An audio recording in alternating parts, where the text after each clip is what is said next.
हमारी आज की कहानी है चिड़िया ने कैसे सुखाया समुद्र। ये कहानी श्रीमद् भागवत गीता से एक छोटी सी चिड़िया के दृढ़ निश्चय की कहानी है कि कैसे वह अपने अंडे पाने के लिए विशाल समुद्र को सुखा देती है। बहुत समय पहले की बात है। एक छोटी सी चिड़िया समुद्र के किनारे एक गड्ढे में घोंसला बनाकर रहती थी। वहां घोंसले में उस चिड़िया ने 2 अंडे दिए। हर रोज सुबह होते ही वह उन अंडों को वहां छोड़कर दाना चुगने चली जाती थी। कुछ दिनों तक सब ठीक ही चलता रहा, लेकिन एक दिन हर रोज की तरह वह चिड़िया अपने अंडे छोड़कर दाना चुगने के लिए गई। शाम होते ही जब चिड़िया अपने घोंसले के पास पहुंची तो ना ही उसे वहां अपना घोंसला मिला और ना ही अंडे मिले। वह छोटी चिड़िया उदास हो गई। वह घबरा गई और सोच में पड़ गई। चिड़िया इधर उधर देखने लगी। उसने समुद्र से पूछा कि समुद्र जी, क्या आपने मेरे अंडे देखे हैं? समुद्र ने हंसकर कहा, मैं छोटी मोटी चीजों पर ध्यान नहीं देता। और वह जोर जोर से हंसने लगा। चिड़िया सब कुछ समझ गई। चिड़िया ने कहा कि हे समुद्र, तुम्हारे जल के प्रवाह से मेरे अंडे तुम्हारे जल के अंदर चले गए हैं। तुम अपने जल को समेट लो तो मैं अपने अंडों को निकाल लूं।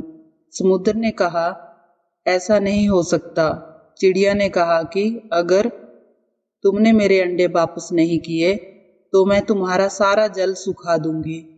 समुद्र जोर जोर से हंसने लगा और बोला, मुझे नहीं पता तुम्हारे अंडे कहाँ हैं। ढूंढ सकती हो तो ढूंढ लो। चिड़िया गुस्से में समुद्र को देखने लगी। समुद्र की लहरें आती और जाती रही। चिड़िया उन्हें घूर रही थी। चिड़िया बोली, समुद्र, तुम ऐसे नहीं मानोगे। अब मैं तुम्हारा पानी सुखाकर ही रहूंगी।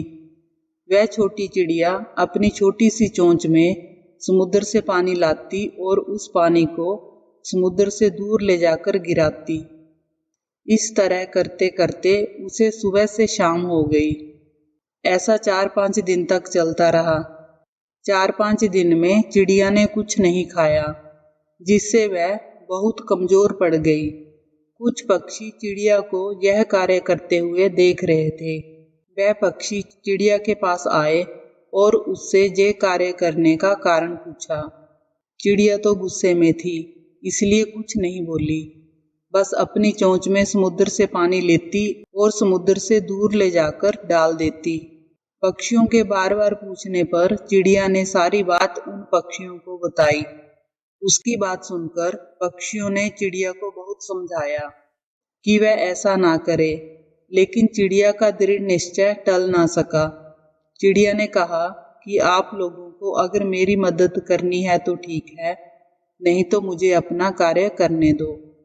चिड़िया की बात सुनकर पक्षियों के झुंड में से एक वृद्ध पक्षी ने कहा कि समस्या बहुत गंभीर है। हम सबका पक्षियों के राजा गरुड़ देव के पास जाना उचित होगा। गरुड़ देव जी हमारी मदद कर सकते हैं। सभी पक्षी गरुड़ देव जी के पास पहुंचे और उन्होंने उन्हें सारा वृतांत कह सुनाया। गरुड़ देव ने कहा कि हमें भगवान विष्णु जी के पास जाना होगा। भगवान विष्णु की आज्ञा को समुद्र नकार नहीं सकता।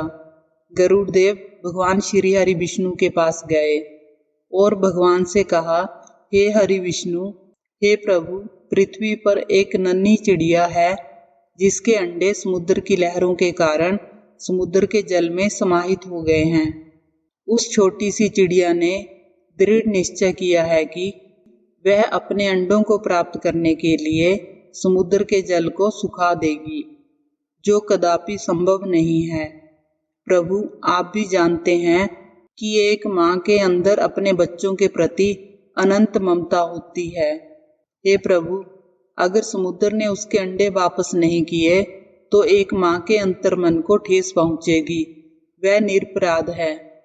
हे परमपिता परमात्मा, आप तो तीनों लोकों के स्वामी हैं। आपकी आज्ञा का पालन समुद्र अवश्य करेगा।